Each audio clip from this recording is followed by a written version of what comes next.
Ils arrivèrent à l'autre bord de la mer, dans le pays des Gadaréniens. Aussitôt que Jésus fut hors de la barque, il vint au-devant de lui un homme, sortant des sépulcres, et possédé d'un esprit impur. Cet homme avait sa demeure dans le sépulcre, et personne ne pouvait plus le lier, même avec une chaîne, car souvent il avait eu les fers aux pieds et avait été lié de chaînes. Mais il avait rompu les chaînes et brisé les fers, et personne n'avait la force de le dompter. Il était sans cesse, nuit et jour, dans les sépulcres et sur les montagnes, criant et se meurtrissant avec des pierres. Ayant vu Jésus de loin, il accourut, se prosterna devant lui, et s'écria d'une voix forte. « Qu'y a-t-il entre moi et toi, Jésus, Fils de Dieu très haut? Je t'en conjure, au nom de Dieu, ne me tourmente pas !» Car Jésus lui disait, « Sors de cet homme, esprit impur. » Et il lui demanda, « Quel est ton nom ?» « Légion est mon nom, lui répondit-il, car nous sommes plusieurs. » Et il le priait instamment de ne pas les envoyer hors du pays. Il y avait là, vers la montagne, un grand troupeau de pourceaux qui paissaient, et les démons le prièrent disant, « Envoie-nous dans ces pourceaux, afin que nous entrions en eux. » Et il le leur permit.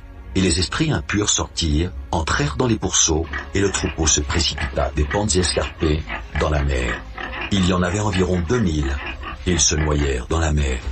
Ceux qui les faisaient paître s'enfuirent et répandirent la nouvelle dans la ville et dans les campagnes. Les gens allèrent voir ce qui était arrivé. Ils vinrent auprès de Jésus, et ils virent le démoniaque et celui qui avait eu la légion, assis, vêtus et dans son bon sens, et ils furent saisis de frayeur. Ceux qui avaient vu ce qui s'était passé leur racontèrent ce qui était arrivé aux démoniaques et aux pourceaux. Alors ils se mirent à supplier Jésus de quitter leur territoire. Comme il montait dans la barque, celui qui avait été démoniaque lui demanda la permission de rester avec lui. Jésus ne le lui permit pas, mais il lui dit, « Va dans ta maison, vers les tiens, et raconte-leur tout ce que le Seigneur t'a fait, et comment il a eu pitié de toi. » Il s'en alla et se mit à publier dans la Décapole tout ce que Jésus avait fait pour lui, et tous furent dans l'étonnement. Jésus dans la barque regagna l'autre rive, où une grande foule s'assembla près de lui. Il était au bord de la mer.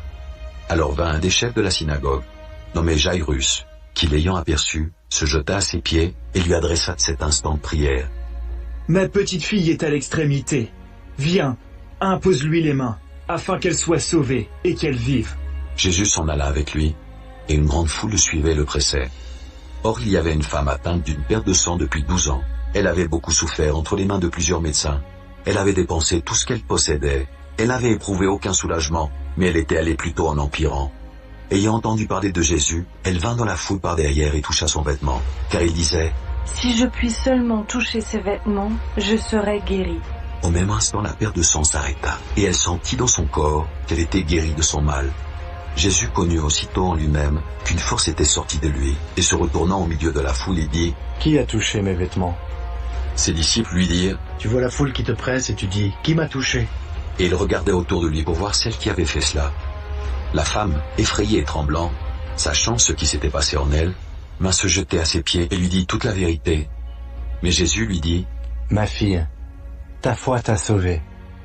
Va en paix, et sois guérie de ton mal. » Comme il parlait encore, survinrent de chez le chef de la synagogue des gens qui dirent « Ta fille est morte, pourquoi importuner davantage le maître ?» Mais Jésus, sans tenir compte de ces paroles, dit au chef de la synagogue « Ne crains pas, crois seulement. » Et il ne permit à personne de l'accompagner, si ce n'est à Pierre, à Jacques et à Jean, frères de Jacques. Ils arrivèrent à la maison du chef de la synagogue, où Jésus vit une foule bruyante et des gens qui pleuraient et poussaient de grands cris. Il entra et leur dit « Pourquoi faites-vous du bruit? Et pourquoi pleurez-vous? L'enfant n'est pas morte, mais elle dort. » Mais il se moquait de lui. Alors ayant fait sortir tout le monde, il prit avec lui le père et la mère de l'enfant et ceux qui l'avaient accompagné, et il entra là où était l'enfant. Il la saisit par la main et lui dit « Talita Kumi », ce qui signifie « Jeune fille, lève-toi, je te le dis ». Aussitôt la jeune fille se leva et se mit à marcher, car elle avait 12 ans, et ils furent dans un grand étonnement. Jésus leur adressa de fortes recommandations pour que personne ne sût la chose, et il dit qu'on donna à manger à la jeune fille.